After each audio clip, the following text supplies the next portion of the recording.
जिस ना किसी भी ऑफिस में एक गार्ड का ये काम होता है कि वो गैर मुतल्लिका लोगों को कुछ खास जगहों पे ना जाने दे और वो लोगों को ये बता सके कि क्या आपने एक्सेस करना और क्या आपने एक्सेस नहीं करना। उसी तरह से robots dot T X T file भी एक गार्ड के तौर पे रोल प्ले करती है, क्योंकि जैसे जैसे सर्च इंजन बढ़ते चले गए इनका बिहेवियर कंट्रोल करना भी बहुत ज़रूरी हो गया। So robots dot T X T file basically Google या दूसरे सर्च इंजन्स के जो बॉट्स और क्रॉलर्स हैं जो आपकी वेबसाइट क्रॉल करते हैं उनका बिहेवियर या उनका फ्लो कंट्रोल करता है। इस फाइल के तहत आप उनको ये बता सकते हैं कि क्या इंडेक्स करना है, क्या इंडेक्स नहीं करना। सो आप स्पेसिफिकली कमांड्स लिख सकते हैं कि आप सर्च इंजन्स को, स्पेसिफिकली गूगल या जितने भी सर्च इंजन्स हैं, उनको आप मुश्तरका तौर पे या एक-एक करके मना कर दें कि कौन सी सेक्शंस आपके वो एक्सेस कर सकते हैं, कौन से सेक्शन एक्सेस नहीं कर सकते हैं। रोबोट्स डॉट टीएक्सटी फाइल देखने में कुछ इस तरह की है। ये बेसिकली सिंपल एक टेक्स्ट फाइल होती है, जैसे आप अपने सिस्टम में टेक्स्ट फाइल क्रिएट करते हैं वैसे यही एक एग्जैक्टली टेक्स्ट फाइल होती है और इसमें इसी तरह से कमांड्स लिखी जाती हैं जो कि मेनली 3 कमांड्स हैं। सबसे पहले आप यूज़र एजेंट डिफाइन करते हैं। वो यूज़र एजेंट मतलब कि किस सर्च इंजन या किस रोबोट या क्रॉलर की बात हो रही है वो आप मेंशन करते हैं। अगर आप ये स्टैटिक लिखेंगे इसका मतलब ये है कि सबकी बात हो रही है, मतलब कोई भी बॉट होगा उसके नीचे जितनी भी कमांड्स आप लिखेंगे वो उस बॉट पे सब पे वैलिड होंगी। लेकिन अगर आप एक कमांड एक बॉट के लिए लिखना चाहते हैं और एक कमांड दूसरे बॉट के लिए लिखना चाहते हैं तो आपको हर बार एक यूज़र एजेंट डिफाइन करना होगा और उसके नीचे फिर आप उसकी कंडीशंस बता सकते हैं। कंडीशन मैं आपको एक्सप्लेन कर देता हूँ। सो बेसिकली अलाउ, डिसअलाउ और साइट मैप, ये 3 कंडीशंस होती हैं। अलाउ हो या ना हो उससे फ़र्क नहीं पड़ता, क्योंकि अगर आपने अलाउ लिखना है तो आप ना भी लिखें तो वो बाय डिफ़ॉल्ट एक इजाज़त होती है कि हैं कि वो सर्च इंजन जो है वो कहीं भी जा सकते हैं। लेकिन अगर आप चाहते हैं कि आपके कोई वेबसाइट के ऐसे सेक्शन जो गूगल या दूसरे सर्च इंजन्स तक ना जाएँ, आपको यहाँ मेंशन करना पड़ेगा बाकायदा डिसअलाउ करके, जिसकी कमांड ये होगी डिसअलाउ कॉलन आगे पाथ। वो पाथ वही पाथ है जो हमने स्ट्रक्चर में अंडरस्टैंड किया था, लेकिन ये होम पेज के बाद जो स्लैश के बाद जो स्टार्ट होगा, ये पाथ आप बताएँगे। ये पाथ एक फ़ोल्डर का भी हो सकता है, ये पाथ एक पेज का भी हो सकता है, ये पाथ एक फ़ाइल का भी हो सकता है। फ़ाइल यानी कि आपकी कोई पीडीएफ फाइल हो सकती है, कोई इमेज फाइल हो सकती है या किसी भी तरह की फाइल। सो ये तीनों तरह के पाथ्स आप डिफाइन करते हैं और इसके तहत गूगल या बाकी सर्च इंजन्स को ये क्लियर हो जाता है कि ये कंटेंट क्रॉल नहीं करना। सो सवाल यहाँ पे ये पैदा होता है कि हमें robots.txt फाइल क्यों चाहिए? robots.txt फाइल हमें इसलिए चाहिए कि जब जैसे-जैसे डिजिटल वर्ल्ड में एडवांसमेंट आ रही है, सर्च इंजन्स भी नए-नए आते जा रहे हैं। अब हर सर्च इंजन की कोशिश होती है कि वो सब तरह का कंटेंट इंडेक्स कर ले और उसके बाद वो लोगों को दिखाए। लेकिन कुछ जो स्पेशल किस्म की जो वेबसाइट्स हैं, वो नहीं चाहती हैं कि उनका सब का सब कंटेंट गूगल में अवेलेबल हो, या वो नहीं चाहते हैं कि सबका सब कंटेंट किसी और सर्च इंजन में फ्री ऑफ कॉस्ट अवेलेबल हो। तो इस सूरत में वेबसाइट्स क्या करती हैं या वेबसाइट ओनर्स ये करते हैं कि वो कंटेंट को ब्लॉक करते हैं और वो ब्लॉक करने से ये होता है कि वो कंटेंट उस सर्च इंजन में नज़र नहीं आता और जो नज़र आता है सिर्फ एसईओ उसके ऊपर फोकस्ड हो जाती है। यहाँ पर ये चीज़ अंडरस्टैंड करना ज़रूरी है कि robots.txt फाइल आपकी तरफ से एक गार्ड का रोल तो प्ले करती है, लेकिन ज़रूरी नहीं कि हर सर्च इंजन इसको फॉलो भी करे। जितने भी अच्छे सर्च इंजन और बड़े सर्च इंजन हैं सब इसको फॉलो करते हैं, यानी कि गूगल, बिंग या दूसरे बड़े सर्च इंजन वो आपकी robots.txt को ऑनर करेंगे। ऑनर का मतलब ये है कि जो आपने मना किया है उससे मना हो जाएंगे, जिसको आपने अलाउ किया है उसको फॉलो करेंगे। लेकिन ये गारंटी नहीं है, बस ये अंडरस्टैंड करना ज़रूरी है। बट ऐसे सर्च इंजन्स का हमें कोई ताल्लुक भी नहीं है, क्योंकि हमारी एसईओ या बड़े सर्च इंजन वो सिर्फ गूगल और बिंग की हद तक ही महदूद हो जाते हैं। मैं आपको एग्जांपल दिखाता हूँ। फॉर एग्जांपल कि आप ये देख सकते हैं कि 2 कंपैरिजन है। एक वेबसाइट का स्ट्रक्चर वो है जिसमें कोई रोबोट्स की फाइल नहीं है और गूगल या कोई भी सर्च इंजन आएगा तो वो सारे पेजेस पे क्रॉल करता चला जाएगा, क्योंकि अगर robots.txt फाइल का ना होना ऐसा ही है जैसे कि आपने उनको इजाज़त दे दी है। मतलब ये ऐसे ही है जैसे गार्ड नहीं है तो जो मर्जी अंदर आ जाए और जहाँ मर्जी चला जाए, कोई रोकने वाला नहीं है। लेकिन उसके साइड पे अगर आप दूसरी एग्जांपल देखें तो वही सर्च इंजन्स अगर उस वेबसाइट पे जाएंगे और इस दफ़ा एक robots.txt की फाइल लगी हुई है जिसमें हमने मना किया है कि कुछ पेजेस पे नहीं जाना, जिसमें से एक एडमिन का पेज है और एक टेम्परेरी पेज है या एक प्राइवेट पेज है। अब ये क्या है बेसिकली कि जितने भी सर्च इंजन आएंगे वो फ्रीली रोम अराउंड नहीं कर सकते। वो हमारी वेबसाइट पे आएंगे और वो जब इस robot.txt हमारी इंस्ट्रक्शंस पढ़ेंगे, वो सिर्फ उन्हीं पेज को फॉलो करेंगे जिन पेज को हमने अलाउ किया है या जिन पेज को हमने ब्लॉक नहीं किया। जिनको हमने ब्लॉक कर दिया है वो उन पेजेस को क्रॉल नहीं करेंगे। जब वो पेजेस को क्रॉल नहीं करेंगे इसका मतलब वो पेजेस को इंडेक्स भी नहीं करेंगे। तो यहाँ पर ये चीज़ अंडरस्टैंड करना ज़रूरी है कि हमें सिर्फ उन पेजेस को गूगल में या दूसरे सर्च इंजन में से निकालना है जो हमें वहाँ नहीं चाहिए। पब्लिक इन्फॉर्मेशन हमें गूगल में चाहिए होती है तो हम कभी भी उसको ब्लॉक नहीं करते। ये यहाँ पर मैं आपको एक और बात भी क्लियर कर दूँ कि robots.txt की एक कमांड अगर गलत हो जाए तो ये इतनी पावरफुल है कि पूरी की पूरी वेबसाइट आपकी गूगल में से निकल सकती है। सो इसको इम्प्लीमेंट करते हुए बड़ा ध्यान में रखना है कि आप क्या एड्रेस ब्लॉक कर रहे हैं। अगर आपको नहीं तजर्बा तो आप खुद मत करें, आप किसी सीनियर से हेल्प ले लें या आप डेवलपर से वो रिक्वेस्ट कर लें कि वो आपको ये robots.txt फाइल बना के दें, क्योंकि वो टेक्निकली शायद ज़्यादा बेहतर समझ सके कि क्या ब्लॉक करना है क्या नहीं करना। ये है तो एक बहुत छोटी सी चीज़, लेकिन इसकी इम्पैक्ट बहुत बड़ा है और इसकी एक गलत कमांड पूरी की पूरी वेबसाइट आपकी गूगल से निकाल भी सकती है। सो इसीलिए ये आपकी होस्टिंग में जब अपलोड होती है तो आपने अपनी होस्टिंग किसी को देनी नहीं। आपने अपनी होस्टिंग की एक्सेस अपने तक रखनी है ताकि कोई अगर आपको नुकसान पहुंचाने की गर्ज से यहाँ पर कुछ नेगेटिव ऐड कर दे या कुछ कंटेंट ब्लॉक कर दे तो गूगल ये समझेगा कि आप नहीं चाहते कि आपका कंटेंट गूगल में आए, तो वो आपका सारा का सारा कंटेंट वहाँ से गूगल से निकाल देगा और आपकी सालों की मेहनत ज़ाया भी हो सकती है। ये चाहे आप अपनी वेबसाइट पे करें चाहे क्लाइंट की वेबसाइट पे करें, अल्टीमेटली वेबसाइट में जो फ्लो है रोबोट्स का वो आप robots.txt फाइल से एनहांस कर सकते हैं। मैं आपको एग्जांपल दिखा देता हूँ। आप जैसे कि देख सकते हैं कि इस एग्जांपल में हमने वर्चुअल यूनिवर्सिटी की रोबोट्स की फाइल सर्च की। उसमें आप देखेंगे कि उन्होंने यूज़र एजेंट स्टैटिक मतलब कि ऑल सर्च इंजन्स की बात कर रहे हैं वो, और उसके बाद उन्होंने डिसअलाउ किए हैं कुछ पेजेस और फिर उन्होंने एक साइट मैप लिखा है।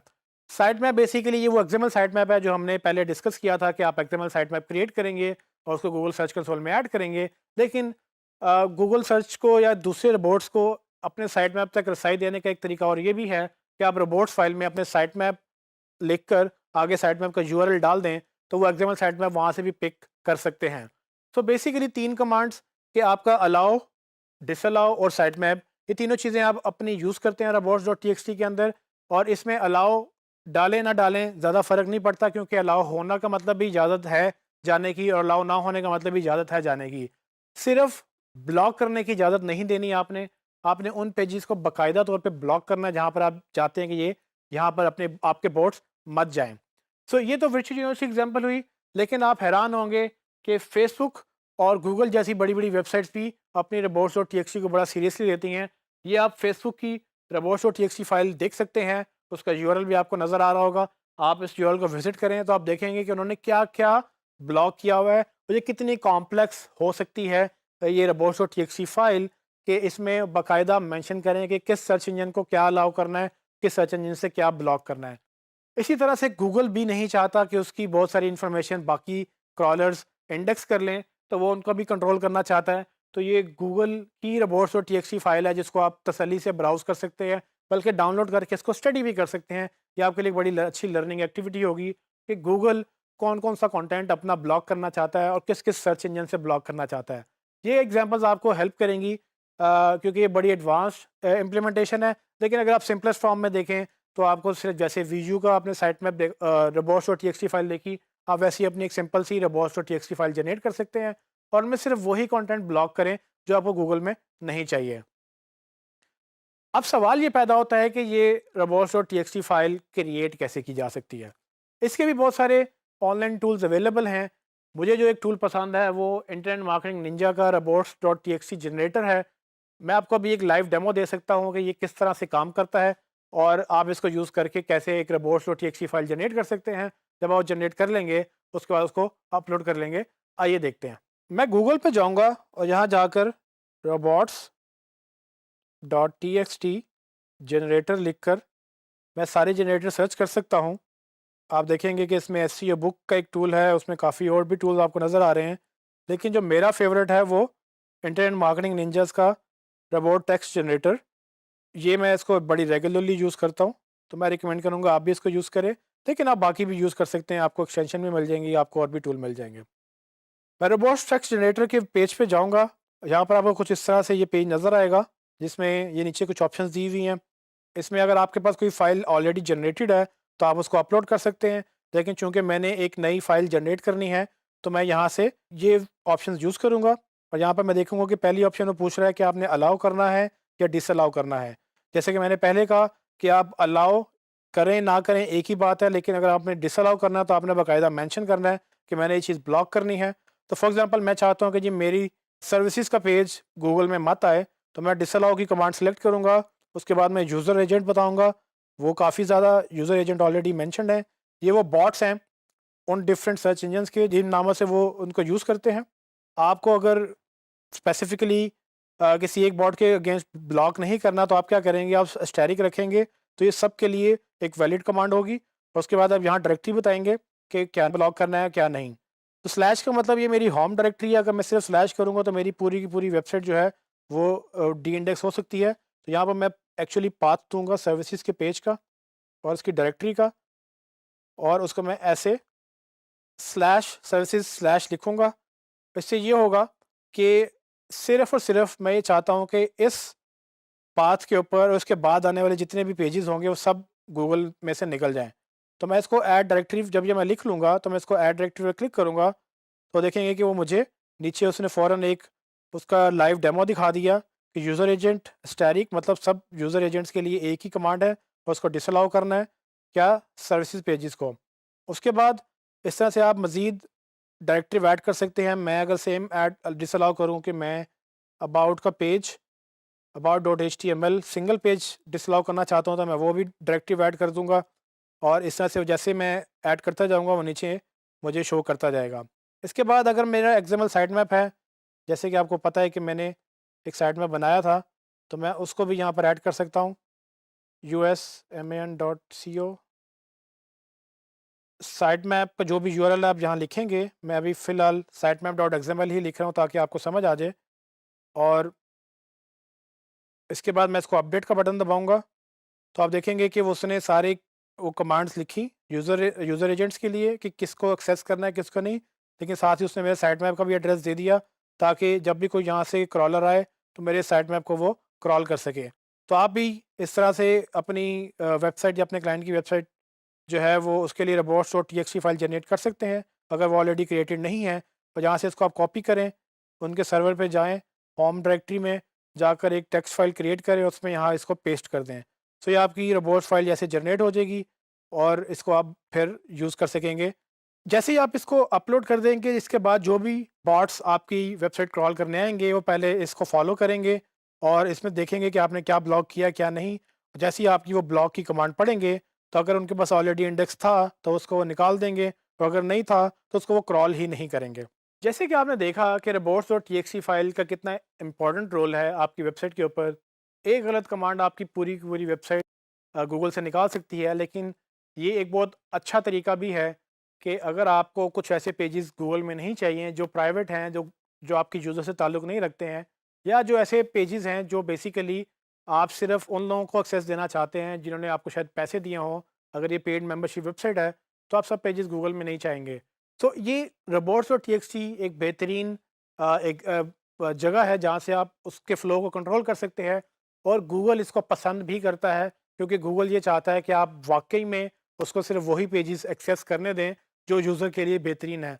वो आपको वो प्रेफ़र करेगा कि आप उन पेजेस को निकाल दें गूगल में से जो यूज़र्स को हेल्प नहीं करते हैं, जिनमें नॉर्मली आपकी टर्म्स एंड कंडीशंस या ऐसे पेजेस जो गूगल को किसी उससे उससे कोई फ़ायदा नहीं है।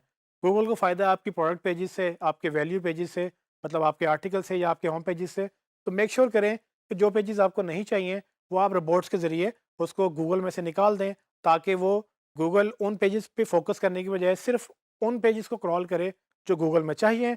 और इससे अल्टीमेटली आपको ये बेनिफिट होगा कि गूगल कुछ कम पेजेस पे आपको ऊपर लेकर आएगा, ना कि बहुत सारे पेजेस जो आपके यूज़र्स को चाहिए भी नहीं है, लेकिन गूगल उसको रैंक करने की कोशिश कर रहा है।